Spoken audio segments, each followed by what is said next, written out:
If you like great music, fabulous food, and minty, summery mojitos, we have got the party invitation for you. That's right. This Friday, Havana night, an evening of Cuban cuisine, salsa dancing, all of this to benefit First Hand Aid, an organization that brings travelers from West Michigan to Cuba to help children in need. Mark Bolin first started that organization and is the host of Havana Night in his own backyard, no less, and he's brought us some treats today, which we appreciate. What did you bring us? Let me think. Something Cuban inspired? Absolutely. Exactly. Yeah, actually last year we did Cuban pork here, if you remember. It was delicious. Yeah, it was delicious. And the beans. Yeah, the beans and I still rice. have fantasies about you bringing that back, but maybe this is the next Now step. we're going to do the drink. Okay, perfect. This is Cuban's most famous drink. They everywhere you go in Cuba, the bars, the restaurants serve mojitos.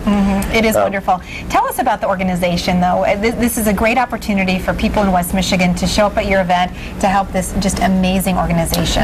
Absolutely. We've been doing this about 13 years. We're one of 22 groups allowed to do work in Cuba, and we do medical work mostly focused on children with cancer. We do some other things, but we try to focus on children and meeting the medical needs or the medicine needs of those children. And we carry that medicine down with us, help the physicians match our medicine and our supplies to what they need. And they are needed too, because absolutely. Can you describe the difference between, let's say, a visit to a hospital in the United States to a hospital in Cuba? Well, most people are shocked when we first walk in. It's probably going back to about 1955. Major wards, 30 or 40 children in a ward, just unbelievable. The building and the technology is way behind. Much because they don't have the money, and second because the closest country to them embargoes them, so it's very difficult to get what they need. So a lot of families have to have someone stay with them too, because they don't have nursing care. They have to bring their own sheets. Exactly, exactly. I mean, 24/7 a mother or father is at the child's bedside and actually feeds them. Sometimes they'll go out and get them the food, because here when children have cancer, we don't care what they eat, we just want them to eat. There, they eat black beans and rice for everything. Children don't have appetite, they're sick, so the parents will leave the hospital to try to find something that the child will eat. So, so we really like it. We've been doing it 13 years. It just happens to be our niche, and Grand Rapids and West Michigan has supported us greatly. You know, and it's interesting because there have been so many advancements in the treatment of childhood cancers, but you know, they're so far behind. They're more than 60 years behind us in terms of the expertise to be able to help these children. And so that's where you come in just such an amazing way. So people who want to help you out can show up at this great event that's coming up this week. This Friday at 6 o'clock. It's actually at my house in my backyard. We have a really large backyard, 2 acres, that we put up tents, about 300 people. Wow. Thank you for the weather forecast. It's going to be gorgeous. We know it. It could never rain on your event. Last year it rained, but we're okay. We tent and stuff. Yeah, it was. Yeah, okay. You told me that. Actually, called me. But so they can come. It's we serve Cuban food.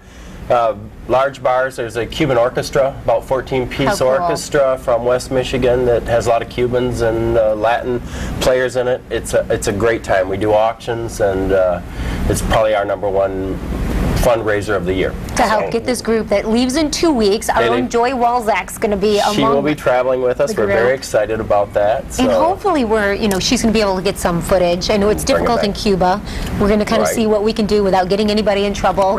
We want Joy back because she's very helpful and being able to bring some of those stories. Let's talk about this story too, because you have mojitos here. This is mojitos. Delicious. Are you going to show us how to make them? I am. I'm going to show you how to make them. This is the very Cuban way how to make them. So you use cane sugar. A lot of restaurants don't, but we do. Actually, a lot of cane sugar. Okay, perfect. You have a restaurant too? I do. I own the Copper Top on the west side, so people come in and have mojitos because they know they're going to get the real thing. So that's cane sugar. We're going to throw a little mint in it. Fantastic. I've never had a mojito. You never have had a mojito? I'm in for quite a treat. No, no pressure here for you there. And we're going to put just a little lime juice in to start. Okay. And the reason we're doing that is because the secret of mojitos, as in old fashions, if you've ever had an old fashioned, is you have to muddle it a lot. Okay. And what we're doing is pulling the oil out of the mint. Okay. Which is a great thing.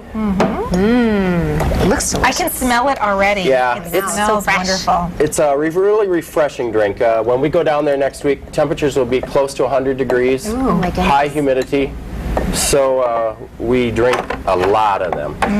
Okay. So we're going to just add a little more mint now that we've wrecked that one. We're going to make that one pretty. And some ice. All right. Perfect for the summer. You know, not every place in town either does these because you have to, as you were saying, Yeah, you have have some to have things mint. in stock like the fresh mint Yeah. and the cane sugar that Which just is a lot hard of restaurants aren't able to do. sometimes of the year. Okay, we're going to use a rum. This is Havana Club. Don't try to go buy Havana Club anywhere in the United States. You won't be Not gonna able to. happen. You won't be able to find it. I'm going to, Only put rum in one, right? yeah, Rachel's not You know going to what? have any. I appreciate that. Yeah. That is really wonderful. Thinking of me so I can still try and get the most of the flavor. You'll get the flavor. And then we're going to just put more lime juice in it. How about that? And we're going to top it off with a little club soda. This is very, very traditional. This seems like a very refreshing beverage It that you can is. find any time of the year at the Copper Top, right? Exactly. Well, yeah, as long as we can get mint. Okay, that's the big key, The right? key is mint. That's wonderful, Well, most of the Mark. grocery stores sell fresh mint, you know, and you want to mix that up. Okay. Let's see. Straws Which one's here. which? I think that the left hand, that one, yeah. Yeah. Okay, Right. perfect. You're going to Mark, mix mix that that up and try a little. Oh, that is That delicious. is, and I did get the right one.